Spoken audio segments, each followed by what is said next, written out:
Good morning everybody and welcome. Thank you for clicking on this video. I am BH the Uncivilized and this is going to be an analysis for the video game The Order 1886. Now this will contain spoilers, so if you haven't played it already you may wish to do that first and then come back to this video afterwards. But if you're not particularly into games or you'd rather not bother spend the money on it, then I'll just go through the story briefly. Now you play as Grayson Galahad, who is a knight of the Order. The Order was set up to ensure the balance between the underworld and the living. So they deal with a lot of lycans and vampires and things along those lines. However, in this particular story, you get word of possible skullduggery going on, so you set out to investigate and spend most of the time fighting humans. Now, the general overview of the game is that it's a third-person action adventure. It's a linear game, but it's very, very linear. It's almost like an on-rail shooter. There's very few chances for exploration. There are some, but very few. So a lot of the time you never feel like you are lost. It never feels that you have to figure anything out. There's a lot that's just laid out for you. It has some quick time events in the game, which is pretty cool. However, when you fail a quick time event and you have to do it again, it's actually the same button. For example, if a quick time event comes up and you had to press circle and for whatever reason you missed the button, on the next turn it's always going to be circle. That just means that you're never really having to pay full attention to which button combinations you'd have to press in order to get past the level. There's also a lot of cutscenes in the game. A lot of the story is told through cutscenes.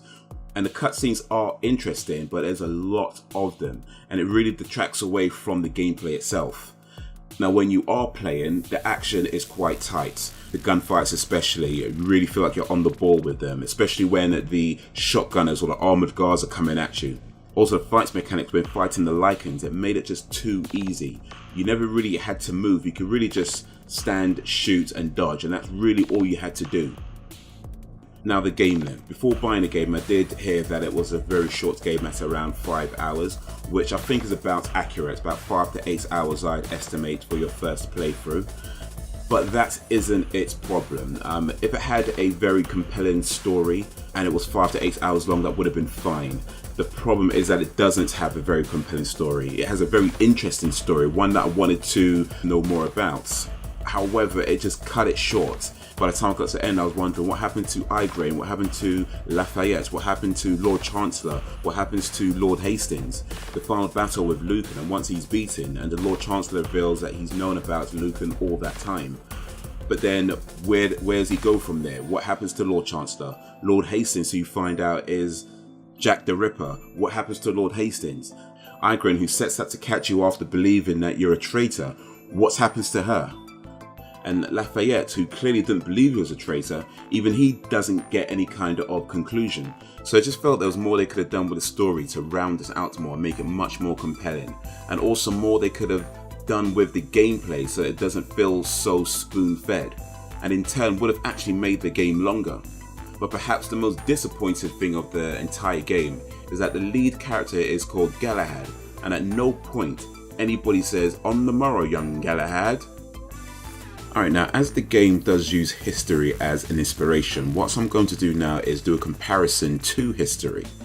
Now of course the game is fiction, it has lycans, it has vampires, it has half-breeds, so we know that much is real. So what I'm going to do now is just look at how it compares to history, and not to pick it apart. I mean, I have no issue with a game or a film or anything being historically inaccurate, but just for the sake of education, let's do a comparison to historical events. So first of all, the reveal at the end. Lord Hastings is Jack the Ripper. Now the game is set between October 1886 and December 1886. Jack the Ripper killings were actually between August and November 1888.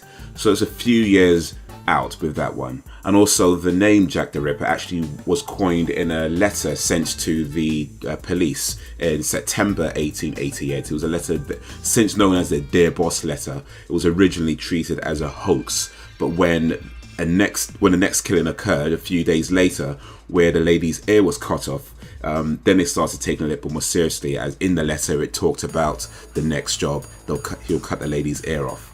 But it was 1888 and not 1886, so a couple of years out with the Jack the Ripper reference. Now, Nikola Tesla is a prominent NPC throughout the game. Now, in 1886, Nikola Tesla would have been 30. Now, to me, the Nikola Tesla in the game looks like he was supposed to be about 20. However, I did find a picture of Nikola Tesla at age 34, and to be fair, he does look quite young for his age. I'll give him that one.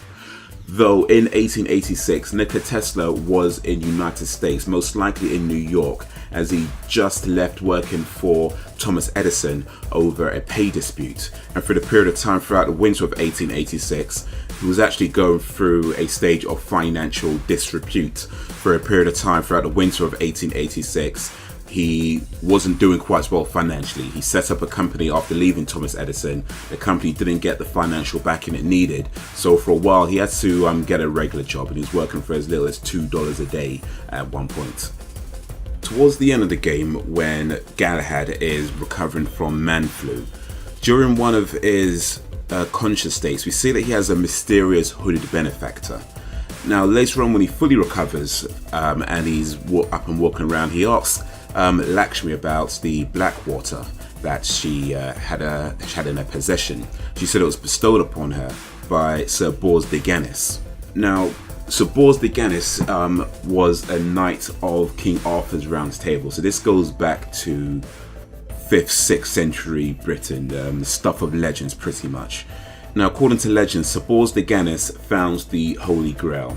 So the reference that Galahad made to Ganis not being found since the search for the Holy Grail is somewhat accurate, at least according to the legends. However, what's interesting about the story is that the two people with Bors de Ganis, when he found the Holy Grail, were named Galahad and Percival, which are people who also which are characters' names who also come up throughout the game. So that was perhaps a reference to the well, it was certainly a reference to the King Arthurian era of Britain.